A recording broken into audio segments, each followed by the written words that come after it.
we came back to Orleans and then continued supply missions to Patton and the other armies.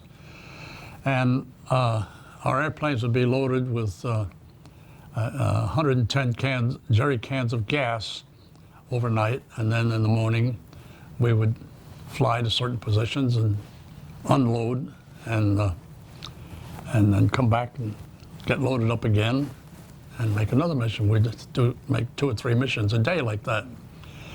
And the supply line routes got longer and longer all the time. And an interesting thing was General Patton was so efficient that anything that held up his advance really disturbed him. And there was a place in France called Metz, M-E-T-Z, which was a fortified hill. And the Germans had lots of troops in that hill with large cannons on railroad tracks. And anytime they saw Americans, they'd roll that thing out and start shooting at Patton and anybody else around there.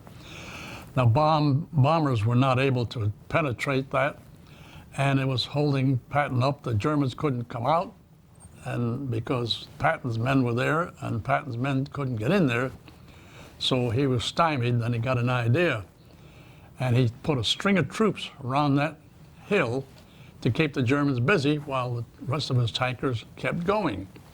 And every time he met with some resistance that held him up, he'd put a string of troops around that place to keep the Germans busy while his troops kept going. And as we were flying supplies to his troops, our charts had all these little red circles on it, which showed these positions that were still active with Germans. And we would have to navigate our way around those while finding a landing spot to go to and unload our supplies for him.